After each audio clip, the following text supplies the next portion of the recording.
Bonjour, c'est votre frère Jules Libé là, heureux de vous retrouver encore dans cette nouvelle vidéo, de partager avec vous encore un témoignage de ce que je vécu. Aujourd'hui, le 28 février, c'est, je dirais, c'est mon anniversaire de la vie chrétienne.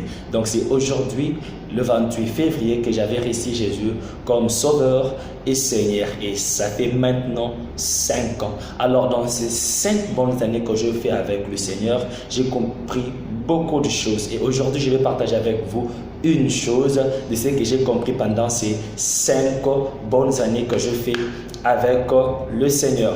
Alors, quelqu'un se pose peut-être la question, c'est la question aussi que je m'étais posée. Qu'est-ce qui se passe? Qu'est-ce qui arrive lorsque nous acceptons Jésus comme Sauveur et Seigneur? Et il y a beaucoup de choses qui arrivent. Mais aujourd'hui, je vais partager avec vous une chose particulièrement que j'ai compris et qui m'a touché encore davantage en lisant la Bible. J'ai compris ceci. Quand nous acceptons Jésus comme Sauveur et Seigneur, ce qui arrive, c'est que nous devenons enfants de l'Éternel. Waouh! N'est-ce pas avantageux? Enfant de l'Éternel. C'est ce que j'ai compris, c'est que je suis devenu enfant de l'Éternel. Il y a de cela 5 ans, je suis né de nouveau, devenu enfant de l'Éternel. Je vais le lire dans le livre de Jean, du chapitre 12. De Jean chapitre 1, le verset 12, dit ceci: mais à tous ceux qui l'ont reçu, à ceux qui croient en son nom, elle a donné le pouvoir de devenir enfants de Dieu. Lesquels sont nés non du sang, ni de la volonté de la chair, ni de la volonté de l'homme, mais de Dieu. Alléluia.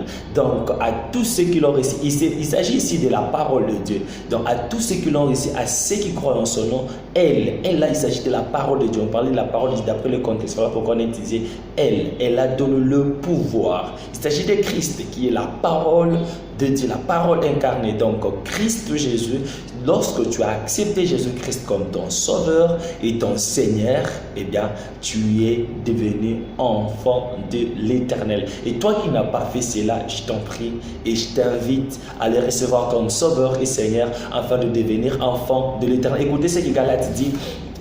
Galates, le chapitre 3, le verset 26 dit ceci: car vous êtes tous fils de Dieu par la foi en Jésus-Christ. Car vous êtes tous fils de Dieu par la foi en Jésus-Christ. Donc, ce qui veut dire que ceux-là qui mettent leur foi dans la personne de Jésus sont devenus fils de Dieu. Donc, automatiquement, tu es fils de Dieu, tu es enfant de Dieu. Parce que c'est par la foi en Jésus que nous sommes fils de Dieu. Ce n'est pas par autre pratique. La Bible est claire, noir sur blanc ici. C'est en acceptant Jésus que nous devenons enfants de Dieu. Tu veux être enfant de Dieu, tu veux être appelé fils de Dieu. Et bien, ce que tu as à faire, c'est de recevoir Jésus-Christ comme ton Sauveur et ton Seigneur. Et je vous assure, il y a tellement de choses qui arrivent. Il y a beaucoup de choses, il y a beaucoup de bénéfices liés juste à cette vérité d'être enfant de Dieu. Et je vais partager juste une chose. Vous allez remarquer avec moi que en étant enfant à la maison, les enfants ont l'air droit à tant que des enfants. Jésus-Christ pouvait le parler, Jésus-Christ l'expliquait mieux. Il disait qui d'entre vous, si son enfant lui demande le pain, lui donnera-t-il telle chose? Vous savez, le serpent. Qui d'entre vous, si son enfant lui demande telle chose, lui donnera-t-il le serpent ou la pierre? Vous voyez, Jésus-Christ symbolise cela. Il dit, si mauvais que vous l'êtes, vous savez quand même donner des bonnes choses à vos enfants, à combien plus forte raison votre Père Céleste donnera-t-il? Vous voyez ça? Donc, il y a beaucoup de choses qui se passent. Donc, il y a beaucoup de choses et nous avons notre droit. Il y a tellement de droits que nous avons comme des enfants de l'Éternel. Je vais vous partager juste un droit que nous avons. Peut-être que tu ignores ce droit-là que tu as. Je vais te partager cela aujourd'hui. Le droit que nous avons en étant enfants de l'Éternel. Écoutez dans le livre des 1 Pierre. C'est l'apôtre Pierre qui écrit, il y a 1 Pierre, le chapitre 5, le verset 6 jusqu'à 7, il dit: humiliez-vous donc sous la puissante main de Dieu, afin qu'il vous élève au temps convenable et déchargez-vous sur lui de tous vos soucis, car lui-même prend soin de vous. Le très premier droit que nous avons auprès de Dieu, c'est que Dieu nous prend en charge.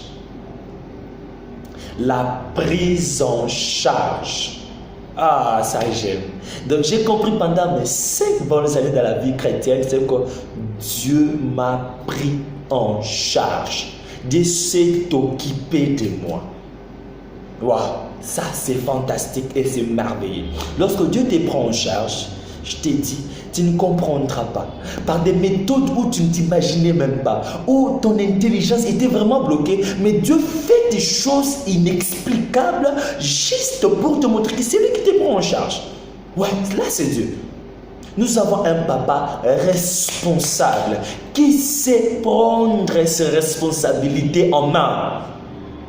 Mon frère, ma soeur, Dieu te prend en charge si tu es son enfant.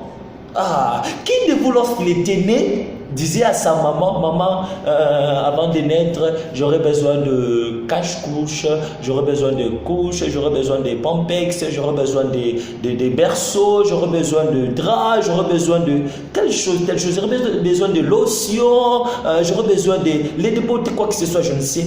Qui de vous avait demandé cela à la maternité? Qui? Mais si nos parents, mauvais qu'ils sont, ils ont préparé ces choses pour notre bien. Ah, tu ne savais même pas parler pendant que tu étais né, mais ta maman savait comprendre ton besoin. Ça, c'est fort. Ta maman savait à quel moment elle devrait te donner des lait. Elle savait à quel moment tu devrais donner de ma mère. La maman s'occupait de toi. Et à combien plus forte raison Dieu. Écoutez comment il explique dans Matthieu. Jésus-Christ donne un enseignement dans Matthieu lorsqu'il parlait sur la première prédication. Dans Matthieu 6, le verset 25 jusqu'à 34, il dit ceci. C'est pourquoi je vous dis, ne vous inquiétez pas pour votre vie de ce que vous mangerez, ni pour votre corps de quoi vous serez vêtus.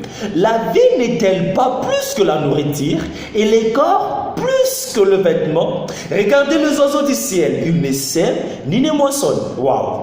Et ils n'amassent rien dans les greniers. Et votre Père céleste les nourrit. Ne valez-vous pas beaucoup plus qu'eux? Waouh! Qui de vous, par ses inquiétudes, peut ajouter une coudée à la durée de sa vie? Et pourquoi vous inquiétez au sujet du vêtement? Considérez comment croissent les lits de champs. Ils ne travaillent ni ne filent. Cependant, je vous dis que Salomon même, dans toute sa gloire, n'a pas été vêtu comme l'un d'eux. Waouh! Si Dieu rêvait ainsi l'herbe des champs, qui existe aujourd'hui et qui demain sera jetée au four, ne vous vêtira pas-il? À plus forte raison, gens de peu de foi. Ne vous inquiétez donc point et ne dites pas, que mangerons-nous? Que boirons-nous? De quoi serons-nous vêtus? Car toutes ces choses, ce sont les païens qui le cherchent. Votre Père Céleste sait, ça j'aime, votre Père Céleste sait que vous en avez besoin. Dieu sait qu'on en a besoin. Dieu sait. Dieu sait. Je le répète, Dieu sait. Ton problème là, Dieu sait. Tes besoins, Dieu sait que tu en as besoin. Dieu sait que tu as besoin de manger. Dieu sait que tu as besoin de te vêtir. Dieu sait. Dieu sait. Il sait. Alléluia. Dieu sait que vous en avez besoin. Il dit, cherchez premièrement le royaume et la justice de Dieu, et toutes ces choses vous seront données par-dessus. Ne vous inquiétez donc pas du lendemain, car le lendemain aura soin de lui-même. À chaque jour suffit sa peine. Waouh, c'est fantastique. C'est fantastique. Tu as le droit d'être pris en charge par Dieu. Dieu te prend en charge. Ne promène pas des regards inquiets. Tu es sous la charge de Dieu. Alors, comme le dit dans 1 Pierre, dans le verset 6, il dit: humiliez-vous donc sous la puissante main de Dieu, afin qu'il vous élève au temps convenable. Donc, humilie-toi sous la puissante main de Dieu. Abandonne-toi, laisse-toi faire, suis la mouvance de l'Esprit, suis le Saint-Esprit, reste sous le pied de Dieu, et lui-même, c'est quand est-ce qu'il va t'élever. C'est les témoignages vivants qui vous parlent.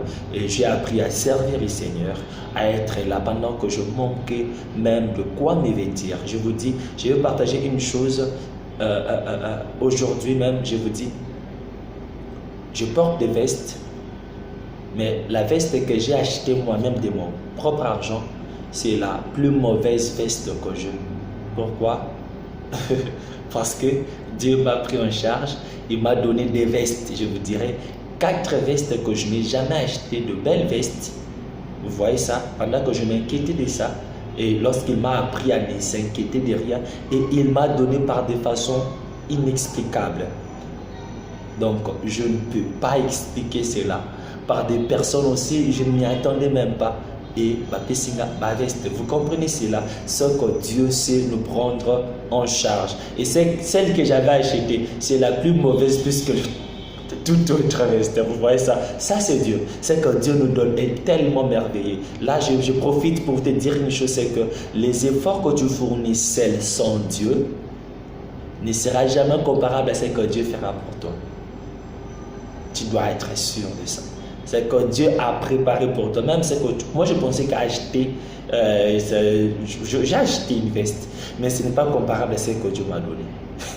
C'est bizarre ça. Vous voyez ça, c'est bizarre. Et je vis la main de Dieu dans toutes choses, dans ma vie. À chaque instant, je vis la main de Dieu. Que Dieu vous bénisse. Toi qui n'as jamais reçu Jésus-Christ comme Sauveur et Seigneur, je t'en conjure, mon frère. C'est le temps maintenant de recevoir Jésus comme Sauveur et Seigneur afin d'être fils, afin d'être enfant de Dieu et de bénéficier de tous ces avantages, d'être pris en charge par Dieu qui a toutes choses.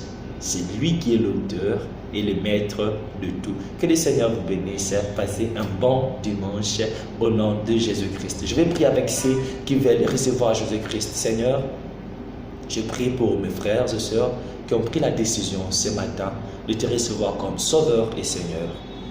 Entre dans leur vie et fais d'eux celui que tu veux qu'il soit. Dans le nom de Jésus. Pardonne leurs péchés et sois avec eux dans tout ce qu'ils feront. Au nom de Jésus. Amen.